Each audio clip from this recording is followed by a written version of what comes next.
O Momento Empresarial dessa semana vai mostrar a história de uma jovem designer de joias que foi buscar na Itália inspiração para criar as suas peças. Eu me formei em artes plásticas com ênfase em desenho e eu sempre senti a necessidade de fazer algo ligado às artes. No quadro Seus Direitos, você acompanha as dicas com o advogado Fabiano Pilger. E ainda tem a dica da semana. Começamos uma série com dicas sobre finanças pessoais. Não saia daí, o Momento Empresarial está começando.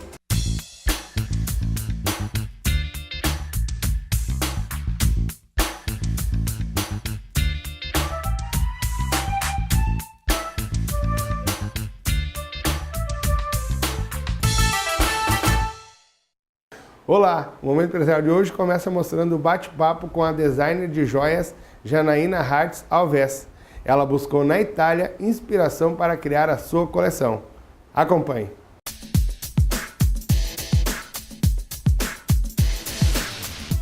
Hoje nós vamos conhecer o belíssimo trabalho que a jovem empresária Janaína Hartz Alves vem desenvolvendo na criação de joias. E é um prazer te receber aqui no Momento Empresarial. Seja bem-vindo ao nosso programa, Janaína. Obrigada. E tu vem confeccionando joias, Isso. certo? E de onde surgiu essa ideia, Janaína? Bem, eu me formei em artes plásticas com ênfase em desenho e eu sempre senti a necessidade de fazer algo ligado às artes.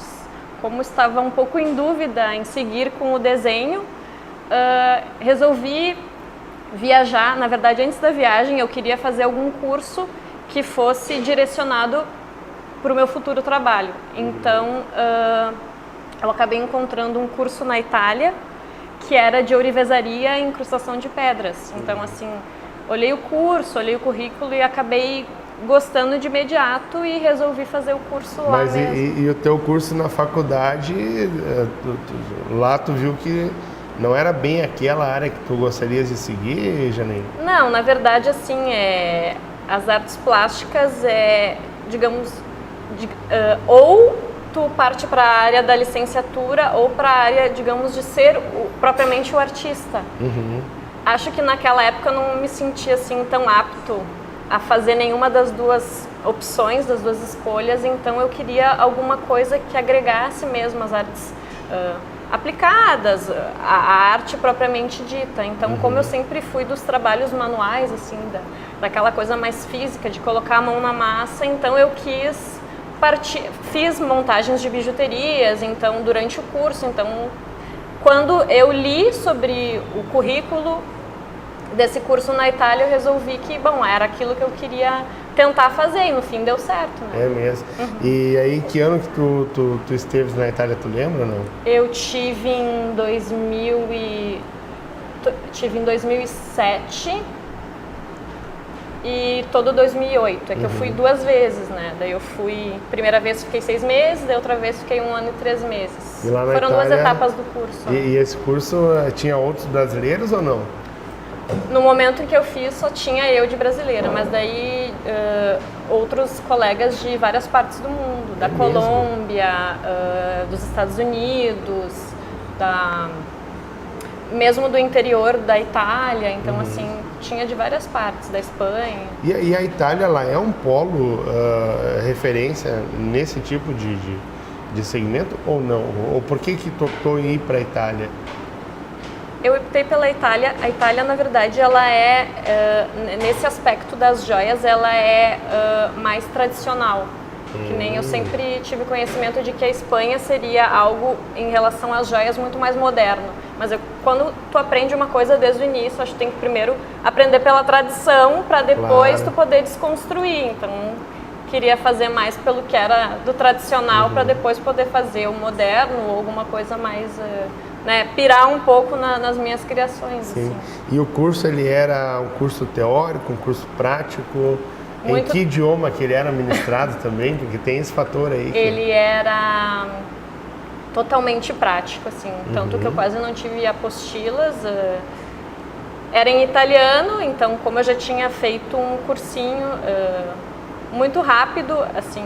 Alguma coisa tu pegava, outra coisa não, mas assim, como os professores eram muito receptivos, então assim, se tu não entendia, a gente se fazia entender, explicava, e no fim tu acaba entendendo, sabe? E, no fim, dava tudo certo, Deu sabe? certo. Mas era muito prático, assim, muito prático mesmo. E os teus colegas de curso, o foco deles era também criar uma marca ou era trabalhar no seu país? Como é que era a ideia desses colegas?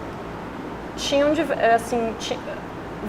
vários objetivos cada um deles, né? Alguns era como um curso complementar, assim, eu faço faço jornalismo, mas eu gosto das artes aplicadas, artes manuais, resolvo fazer esse curso. Outro é porque realmente ele era do meu caso, que fez as artes, um curso de artes plásticas de graduação e queria investir nessa área. Então, assim, tinha também desde jovens até senhores que queriam aprender esse ofício, né? Então, assim, era bem diversificado o meio. E lá tu aprendeu a fazer trabalhos com metais? Sim. Basicamente eu aprendi com a prata e com o bronze. Prata lá, e bronze. Que era o que a gente mais treinava, na verdade era a prata. Assim, as primeiras... a gente sempre... Posso falar das ligas, assim, eu trabalho com a liga 925, né? Mas quando tu aprende, tu trabalha com a liga 800, que seria, digamos, menos prata e um pouco mais de liga, que daí seriam outros metais. Porque daí, menos custo, tu tá aprendendo, Sim. dá para derreter de novo, não que agora não dê, mas... Não né? tem uma perca maior no caso. Exatamente. E Janaína, qual que é a diferença de uma bijuteria para uma joia? Tirando o fator valor, é claro. Sim. Bom, no meu ver, do que eu aprendi, assim, a joia é quando ela é feita com um metal precioso, geralmente a prata e o ouro, independente de se usar pedra ou não, e também tem aquele valor, acho que agrega muito aquele valor do design, né, da criação. Não que a bijuteria não seja, mas geralmente a bijuteria é feita com metais que não são nobres, que é o níquel, que é o latão. Então, assim, a joia geralmente tem um valor, né, ao olhar das pessoas um pouco maior do que a bijuteria, né? E até a gente percebe que em alguns casos tem pessoas que são alérgicas a determinados produtos. E isso acontece com os produtos que você utiliza nas tuas joias? Ou é um determinado tipo de pessoa, uma determinada reação química? Como é que funciona essa? Assim, depende. Geralmente as pessoas que são alérgicas, que elas têm um ácido úrico muito elevado e tudo mais, se é prata, ela vai pretear. Daí então, a tendência das que têm alergia é usar ouro, mas tem um número muito grande de pessoas que usa prata. Né? Então, assim, na verdade, o ideal é que a pessoa faça um teste, né? Use a peça para ver se vai ter alguma reação, exatamente. Não. Mas se é alérgico, geralmente não. Até porque é feito com a liga, né? Assim, não é a bijuteria, não é feito com níquel. Geralmente é o níquel que dá alergia, mas tem gente que também a prata tem alergia, e então o só ouro pode usar. Jamais dá alergia. Tu tem... Nunca diga nunca, né? Mas não sei. Mas são casos raros, no caso. São casos raros. São casos raros, sim. Bacana. Eu acredito que sim. Muito bem. Bom, a gente vai conhecer um pouquinho mais da história da Janaína, porque ela voltou da Itália e ela lançou uma marca que vem se despontando no mercado. Não saia daí um instante, nós já voltamos.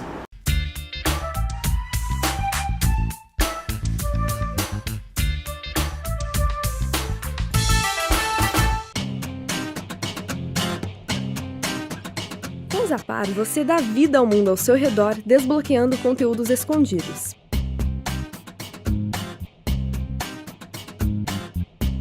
Para começar, procure por Zap Codes no seu dia a dia.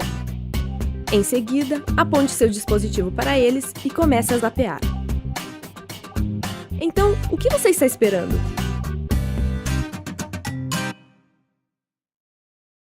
Contrate o palestrante Carlos Fortes para o seu evento. Palestras nas áreas de vendas, atendimento a clientes, gestão e liderança de equipes e motivacional. Palestras para CIPAT, associações comerciais, reuniões e encontros de grupos, igrejas e in company. Escolha sua palestra e dê um gás na sua equipe. Mais informações acesse carlosfortes.com.br ou ligue para 51 3035 5404. Palestrante Carlos Fortes. Sucesso absoluto em seu evento.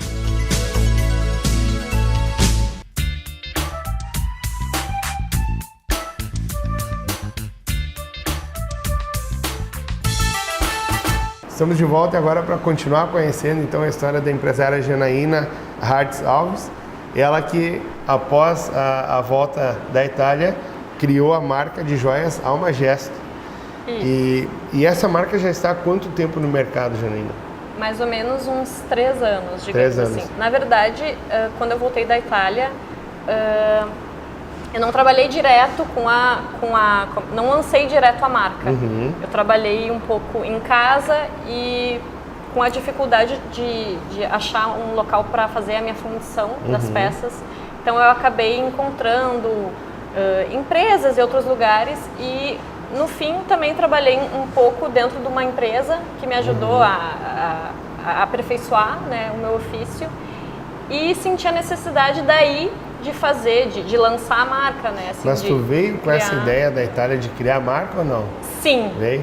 Sim, isso sim. Ah, que legal. Eu queria, no fundo, claro, eu queria passar por várias experiências. Então, depois dessas experiências, eu queria, né, alçar voo e lançar a minha carreira, digamos assim, como mesmo designer de joias e empreendedora. Então, assim, realmente eu queria ter uma marca que fosse minha, né? Com as minhas peças, as minhas criações. E as tuas peças, elas são confeccionadas em ouro e prata? A base do meu trabalho é prata. Prata. Eu faço prata com banho de ouro, como tem umas peças aqui que eu trouxe para vocês. E também eu confecciono peças em ouro, mas daí é somente sob encomenda. Isso que eu ia te perguntar, Janaína. Quando tu cria uma peça, tu cria várias peças daquele modelo ou não? Digamos que a maioria, sim. Algumas eu faço, digamos, de um desenho, de um modelo, eu crio várias outras peças como brincos, colares e pulseiras. Repito se acho necessário, digamos, crio molde se for necessário. Mas se é uma peça, por exemplo, que tu me encomendou e que quer que seja exclusiva para uma determinada pessoa ou mesmo para ti, daí eu não repito, não faço molde, né? Porque mas, não por tem exemplo, necessidade, assim, ó, daí é uma exclusividade, uma peça do cliente, né? Tu criou um anel, tá? Sim. Desse anel aqui, quantas peças tu faz? Olha, 50, 100? vou te dizer, ó, desse em específico, esse justamente é exclusivo. Esse aí não tem nenhum outro e eu fiz à mão, né, diretamente à mão. Então, esse aí não tem nenhum molde, nenhuma repetição. Ele é único. Quer dizer que a cliente que adquirir ele, então, vai estar com ninguém vai ter igual. Que legal. Eu vou lhe dar um outro exemplo. Esse aqui, por exemplo, sim, esse tem molde. Tem várias outras pessoas que têm esse anel, mas eu tenho esse anel em prata, eu tenho esse anel em prata com banho de ouro, eu tenho esse anel envelhecido. Então, assim, querendo ou não, mesmo que eu tenho um anel, uma amiga tem um anel, a outra tem um anel, cada anel é diferente. A peça nunca vai ser 100% vai ser a mesma, igual. Ah, que legal. E tu usa pedras também para confeccionar os anéis, né? E quais são os tipos de pedras? O que elas têm assim que deixa a joia tão elegante? A lapidação. Geralmente o modo como elas são lapidadas que faz com que a peça valorize. Então, assim, eu trabalho com peças diversificadas, com pedras diversificadas, e algumas eu trouxe de Minas. E tem o cristal, o quartzo cristal, tem o quartzo fumê. Tem, por exemplo, aqui são as turmalinas de várias cores. Tem a ônix, tem também o quartzo fumê. Essa pretinha aqui é a ônix? Isso. E essas pedras, é você mesmo que faz a lapidação? Não, tem um senhor que ele é lapidador, então é ele quem dá a forma, né, das pedras, que lapida, porque também cada profissão tem, né, a sua determinada característica. Assim. Eu já faço muito de todo o processo e seria até demais para mim, né, fazer isso. Então Sim. como ele faz muito bem, a gente usa os serviços dele. Hoje então, tu trabalha com anéis, com brincos e também com colares. Com colares, com pingentes. Que legal. Com o geral, assim, que o pessoal pede, né? E quem é o teu público-alvo? Para quem que tu estás comercializando esses produtos, Janine? Assim, geralmente é para o público final, assim, eu vendo diretamente, mas eu também trabalho com lojas e busco também parcerias, assim, então nós estamos abertos sempre a todas as possibilidades, né? Sim. Gosto de tratar com qualquer tipo de público, né? Claro. Sendo possível e gostando do meu trabalho, a gente abrange todas as pessoas. E os desafios desse mercado que tu tem percebido aí? Assim, é muito difícil, na verdade, agregar a venda, né, com o fazer, assim, com o ofício, porque, na verdade, sendo uma joia, o meu produto, né, o meu trabalho, muitas vezes as pessoas, assim, não é um produto que, digamos, que seja de grande necessidade como as pessoas veem, né? Então, assim, acaba que as pessoas não dão o valor que deveria dar ou não dão o verdadeiro significado. A peça acaba se tornando um pouco mais alta, mas daí a venda se torna um pouco mais difícil, mas não que a gente busca, né, tentar conciliar, poxa, o design, aquela coisa bonita, né, da peça, do modelo e vender num preço que seja, né, adequado com aquilo que tu está oferecendo. Às vezes o cliente não consegue mensurar o custo-benefício disso. Exatamente. E já aconteceu assim, Janaína, de tu passar ou estar no ambiente ou no local, ou enfim, e ver a pessoa usando a tua peça? Já aconteceu, E como é que foi a emoção? Foram poucas as assim? vezes, assim, porque são peças exclusivas, Sim. mas... e como é que foi a emoção pra ti de ver, poxa, fui eu que criei aquilo ali? Nossa, tipo, não tem nem palavras, né? A gente fica assim, tipo, boca aberta, como é que ela, né, gostou daquilo. O massa também é quando a pessoa vem, tu nem conhece a pessoa, tu não acabou vendendo diretamente para ela, mas ou ela ganhou de presente, ou comprou em outro lugar, e daí ela vem ou nas redes sociais ou por outras pessoas te dizer que, nossa, amei a peça, vou fazer propaganda, quero virar tua cliente. Então, assim, é muito significativo. Nossa, muito bom. Mesmo tendo o desafio de empreender, de entender, fazer as pessoas entenderem que tem um valor, sim, mas tem esse outro lado que compensa tudo. Tem uma arte, né, envolvida. Às vezes a gente acha que, assim, só fazer o desenho, 1 hora tá pronto. Não, tem peças que é 1 semana para fazer. Então, assim, como eu trabalho, né, meu trabalho é artesanal, então, e eu trabalho sozinha, tem essa coisa do cuidado, né, de fazer as peças com a devida atenção. Então, não é que eu possa correr fazendo loucamente. A mulher também, ela preza por essa coisa mais exclusiva, né, Janine? Sim, eu creio que tu também estás inserida num segmento aí que a mulher valoriza muito isso, né? Sim, eu crio peças assim que são para pessoas que realmente, olha, eu gosto daquilo que é exclusivo, daquilo que tem personalidade, sabe? Olha, não vi em nenhum lugar, não é que ninguém vai ter, mas é uma peça que, tipo, tu olha, é diferente, entendeu? Não é uma peça comum, não é uma coisa, digamos, trivial, é uma coisa de efeito, na minha opinião, né? Legal. E, Janaína, para quem quiser te encontrar, para quem quiser conhecer mais das peças que você produz, quais são os meios que as pessoas podem chegar até você? Bom, pode ligar para mim, para o meu telefone, pro celular, né, do trabalho. Tem as redes sociais no Facebook. Qual que é o número do celular? É 8567-9436. Tem o Facebook, que é facebook.com/Almagesto Joias Artesanais. E também pelo e-mail, almagestojoias@gmail.com.br. Por ali, que então... por todos os canais eu atendo, não tem nenhum problema. Que legal. Só marcar para falar comigo e daí a gente combina. Que bacana. Essa foi a história da empresária Janaína Hartz Alves, ela que então é a mentora da Alma Gesto Joias Artesanais. Janaína, muito obrigado pela sua participação aqui no Momento Empresarial e sucesso nessa sua caminhada. Muito obrigada, viu?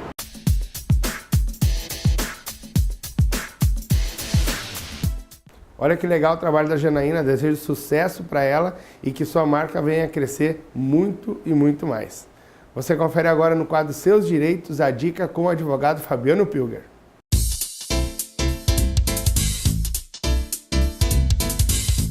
Olá pessoal, o assunto de hoje ele é um assunto bem abrangente e pode ter vários desdobramentos. No entanto, nós vamos tratar aqui dos seus aspectos gerais. Qual seja, é a poluição sonora. A poluição sonora é aquela famosa perturbação do sossego. Muitas pessoas já me perguntaram o que pode ser feito e quais as consequências disso para o poluidor. Pois bem, a consequência, judicialmente falando, pode ser uma condenação a uma indenização por danos morais. Por quê? Na lei não existe previsão de outras consequências. Então, a poluição sonora, por ser considerada um ato ilícito, ela gera o dever de indenizar. Como se faz a prova? Deve ser feita a medição dos decibéis do som que está perturbando o seu sossego. Fazendo a medição, se os decibéis ultrapassarem o limite legal, a pessoa que está fazendo o ruído está causando poluição sonora e, por consequência, deve responder pelo seu ato. Esse, então, foi o nosso assunto de hoje. Saiba mais sobre este e outros assuntos em pilgeradvocacia.com.br e acompanhe o nosso programa acessando momentoempresarial.tv.br. Tenham todos uma ótima semana e até o próximo programa aqui no Momento Empresarial.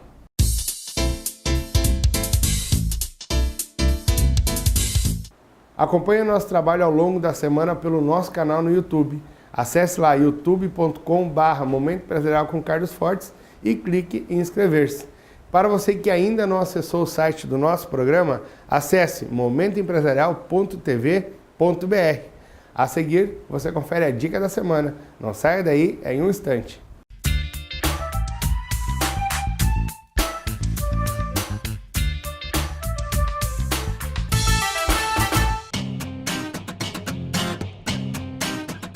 Com o Zapar, você dá vida ao mundo ao seu redor, desbloqueando conteúdos escondidos.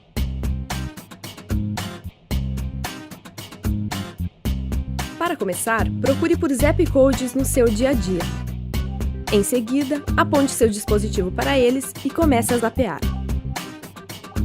Então, o que você está esperando?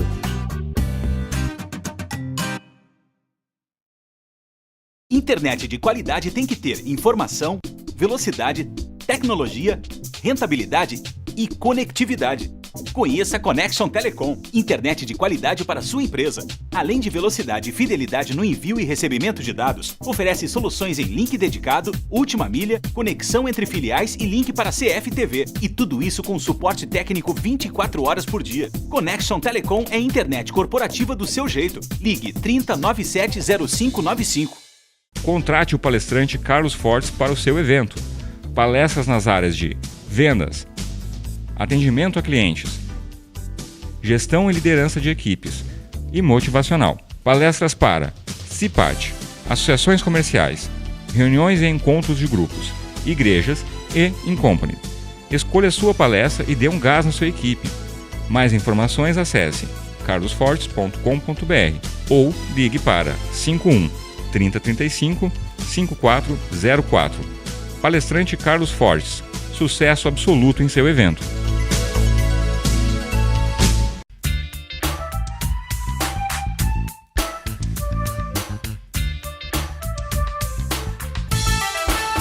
Estamos de volta com a dica da semana e hoje começamos uma série com várias dicas sobre finanças pessoais. Acompanhe. Hoje eu quero falar sobre finanças pessoais. Você sabe administrar o seu dinheiro? Você é daqueles que o dinheiro entra numa mão e sai na outra? Ou você vive pagando muitas dívidas? eu quero aqui fazer uma série de dicas sobre gestão de dinheiro. E o primeiro ponto que eu quero falar para você é sobre diagnosticar por onde o seu dinheiro tem saído. Você sabe? Se eu perguntar para você quais são as suas maiores contas dentro de um mês, você saberia me responder? Com certeza sim. Né? Normalmente nós temos contas de casa, carro, financiamentos, faculdades. Agora, quanto é que você gasta com lanche? Quanto é que você gasta num cafezinho? Quanto é que você gasta numa saída de final de semana? Normalmente as pessoas não têm o controle das pequenas despesas. E muitas vezes é por essas despesas que o dinheiro acaba saindo. Então qual que é a sugestão nesse caso? Como é que eu posso fazer então para conseguir controlar essas pequenas despesas? Faça um controle diário de tudo que você gasta durante o dia. Foi almoçar, anote lá o valor do almoço. Tomou um cafezinho na padaria, anota o valor do cafezinho. Gastou com transporte público, anota. Combustível, anote. Essas anotações, elas devem percorrer num período de 30 dias.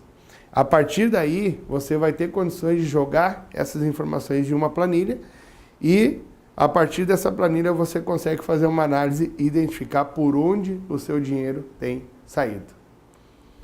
Dentro desse contexto, muitas vezes, pelos apelos comerciais, pelo marketing pesado que nós estamos sendo expostos diariamente, existe uma outra postura que você pode utilizar para conseguir fazer com que seu dinheiro não saia tanto da sua carteira. Que é o quê?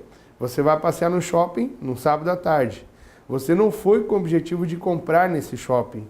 Agora você viu lá, por exemplo, um sapato e decidiu provar o sapato para ver como é que ficava. Esse é o maior erro que a pessoa pode fazer, é provar só para ver como é que vai ficar no pé. Ou a roupa, ou qualquer outro utensílio.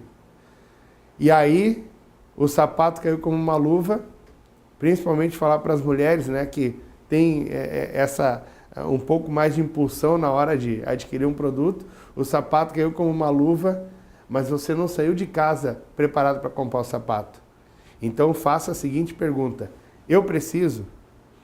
Se a resposta for negativa, agradeça o vendedor, vira as costas e vai embora. Agora, e se a resposta for afirmativa? Sim, eu preciso. Então, adote uma segunda postura nesse caso. Não compre naquele momento. Vá para casa para pensar. Se realmente você precisa, no dia seguinte ou na semana seguinte, você vai continuar procurando ou você vai voltar lá e vai comprar aquele sapato. Mas normalmente nós não precisamos. E ao ir para casa, a vontade de adquirir aquele produto vai passar e você vai ficar feliz da vida por não ter comprado aquele determinado produto por impulso. Né? Então as pessoas muitas vezes não dão atenção para os pequenos detalhes. E às vezes tu vê um produto, é baratinho, vou dar um exemplo no meio feminino, é um esmalte, é um brinco, é uma pulseirinha, é uma blusinha. Ah, mas é tão barato, Forte. A gente sabe que tem produto que é barato. Mas daqui a pouco tu comprou ali, chegou em casa, tu vai ver que é a 10ª peça daquele produto que você adquiriu. E aí você se arrepende. Então, a dica de hoje é para você fazer o quê? Monitorar os seus gastos diários e toda vez que der a vontade de comprar, faça a seguinte pergunta: eu preciso? E aí, se a resposta for negativa, você vai para casa, pensa e depois realmente você vai chegar a essa conclusão se precisa realmente ou não. Ok? Semana que vem tem mais. Boa sorte na sua gestão financeira. Até lá! Chegamos ao final de mais um programa e foi um prazer ter passado esse momento com você aqui. Para você que está nos assistindo e quer nos levar para a sua empresa, acesse carlosfortes.com.br. Você fica ligado também em tudo que acontece ao longo da nossa semana, as gravações, os empresários e entrevistas e dicas através do nosso Facebook, Momento Empresarial com Carlos Fortes. Curte lá e você fica com a gente a semana toda. Que Deus abençoe grandemente a sua semana, bons negócios, sucesso, tchau!